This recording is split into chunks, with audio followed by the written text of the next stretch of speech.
भाभी। हाँ दीदी, क्या कर रहे हो आप? कुछ नहीं, अभी अभी काम करके फ्री हुई हूँ तो मैंने सोचा अभी जाके सो जाऊंगी। भाभी, मेरे ऑफिस का कुछ काम बाकी है और कल मुझे ये कंप्लीट करके देना है। प्लीज आप ये कंप्लीट करके सो जाना। कोई बात नहीं दीदी, आप रख दीजिए, मैं थोड़ी देर में कर दूंगी। अरे बहू जी, माँ जी रात में 1 बजे नोटबुक में क्या लिख रही है बेटा? माँ जी, वो दीदी के ऑफिस का कुछ काम था, वही कर रही हूँ। बेटा, तू दिन में घर का काम करती है और रात में ऑफिस का काम कर रही है। क्या करूँ माँ जी, वो दीदी दे गई। तू मना नहीं कर सकती थी बेटा, जब तक तू ना बोलना नहीं सीखेगी तब तक ऐसे ही पिसती रहेगी। ना तेरी खुद की नजरों में इज्जत होगी, ना तेरा कोई और इज्जत करेगा। ऐसे तो बेटा पड़ोस की मिसरान तुम्हें कपड़े धुलने बुला लेगी, पड़ोस की चौधरान तुम्हें बर्तन धुलने बुला लेगी, तो तू क्या चली जाएगी? नहीं माँ जी, बेटा ना बोलना सीख। ऐसा नहीं तू किसी का कुछ भी काम कर देगी। तेरी भी तो कोई जिंदगी है कि नहीं है? बहू, आज जो होना था हो गया, लेकिन आगे से ध्यान रखना। भाभी। अरे ओ नहीं बहुरिया, थोड़ा चीनी मिलेगी क्या? हाँ जी चाची जी, आइए बैठिए, मैं लेके आती हूँ। अब बहू, तुम्हारी सास नहीं है कहाँ घर पर? नहीं चाची जी, माँ जी बाहर गई हैं। अच्छा, वैसे बहुरिया एक बात बताए, किसी से कहना मत, तेरी सास तेरी बहुत बुराई करती है। हाँ। अच्छा, क्या कहती है? देख बहुरिया, तू तो पूरे दिन काम धाम करती है, ऊपर से सबका कितना ख्याल रखती है, इसके बावजूद भी तेरी सास पूरे मोहल्ले की औरतों से तेरी बुराई करती फिरती है। कहती है मेरी बहू ऐसी है वैसी है, मेरी बहू कामचोर है, एक भी काम नहीं करती है। ऐसी बहू पा करके मेरी तो किस्मत फूट गई है। बताओ बहू। अच्छा माँ जी, ये सब कहती हैं? आने दीजिए, आज मैं बताती हूँ इनको। बहू आ गई माँ जी। आप सबसे पहले ये बताइए, आप मोहल्ले वाली औरतों से मेरी बुराई करती हैं? किसने कहा ये सब? चाची जी बोली हैं। क्यों रे कमला, मेरे न रहने पर यही सब करने आती है मेरे घर? नहीं, मैंने कब कहा बहू, मैं तो बस। चुप रह, तेरी इन्हीं सब हरकतों की वजह से तेरे और तेरे बहू के बीच में हमेशा लड़ाइयाँ होती रहती है, और तू यही काम मेरे घर में करवाना चाहती है। निकल जा मेरे घर से, और अगर दोबारा मेरे घर में आई ना तो तेरा पैर तो। भाभी, माँ आ रही है, घूंघट ले लो। नहीं वड़ूंगी, जाओ, आने दे जिसको आना है। समझ में आए? मेरी तो किस्मत फूट गई तुम्हारे भाई से शादी करके। अच्छा खासा अपने पापा की पसंद की शादी कर रही थी, पता नहीं कहाँ से फंस गई लव मैरिज के चक्कर में। हाँ तो कर लेती अपने पापा की पसंद से शादी, मिलता कोई काला सांड जैसा। हाँ तो काला मोटा होता तो क्या होता, कम से कम एसी में तो सोती। यहाँ तो कूलर भी नसीब नहीं है। अरे भाभी, तो बोल लो ना अपने पापा को, वो आपको एसी फ्रिज सब ला कर दे देंगे। मेरे पापा क्यों ला कर देंगे? लव मैरिज तो तुम्हारे भैया ने किया है ना, तो वो ला कर दे। एक कूलर तो ला कर नहीं दे रहे, एसी क्या खाक ला कर देंगे? अरे भाभी, गुस्सा क्यों हो रही हो?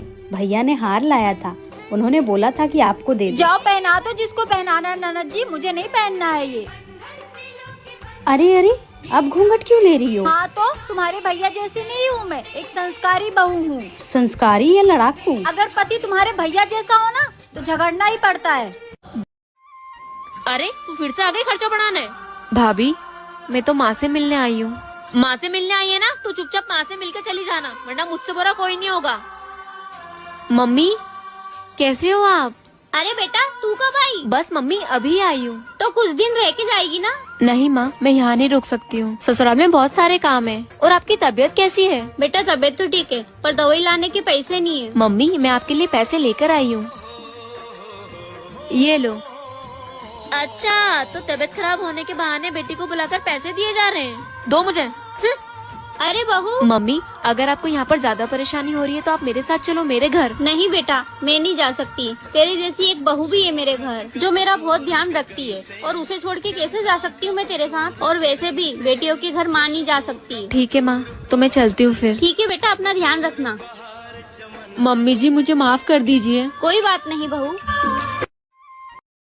बहू क्या हुआ तुझे? ये सुबह सुबह इतना गंगा जमुना क्यों बहा रही है? माँ जी, ये सुबह ही सुबह मुझ पे चिल्लाते रहते हैं। मेरी गलती नहीं भी होती फिर भी मुझे डांटते हैं। गलती है तेरी, और तेरी ही गलती है। पर माँ जी, मेरी क्या गलती है? गलती तेरी ये है कि तू सामने से कुछ बोलती नहीं। तेरी माँ ने तुझे कुछ सिखाया नहीं है, बस पैदा किया, पढ़ाया लिखाया और बड़े करके शादी कर दी। बोलना चालना तो कुछ सिखाया नहीं है तुझे। पर माँ जी, मैं इन्हें कैसे बोलूँगी? मुँह से बोलेगी, और कैसे बोलेगी? और ऐसे ही रहा ना तो उसे बोलने की आदत पड़ जाएगी और तुझे सुनने की। तू पढ़ी लिखी है ना? हाँ जी माँ जी। क्या मतलब तेरा इतना पढ़ा लिखा होने का?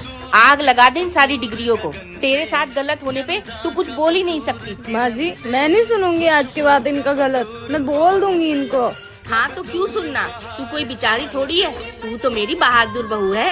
हाँ जी माँ जी।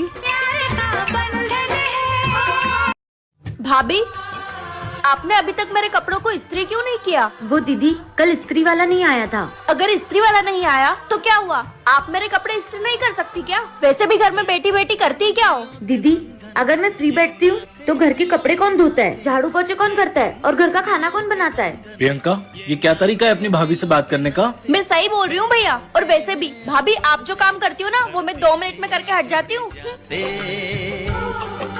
भाभी खाना बन गया क्या? आज घर का सारा काम तुम्हें करना पड़ेगा क्योंकि तुम्हारी भाभी की तबीयत ठीक नहीं है, वो आराम कर रही है। क्या मुझसे नहीं बनेगा खाना वाना? इससे अच्छा तो मैं ऑर्डर करके ही खाना खा लूँ। क्यों? तू तो ये काम 2 मिनट में कर सकती है ना।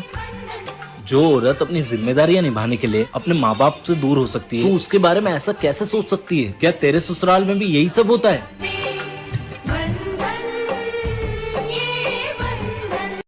भाभी आपने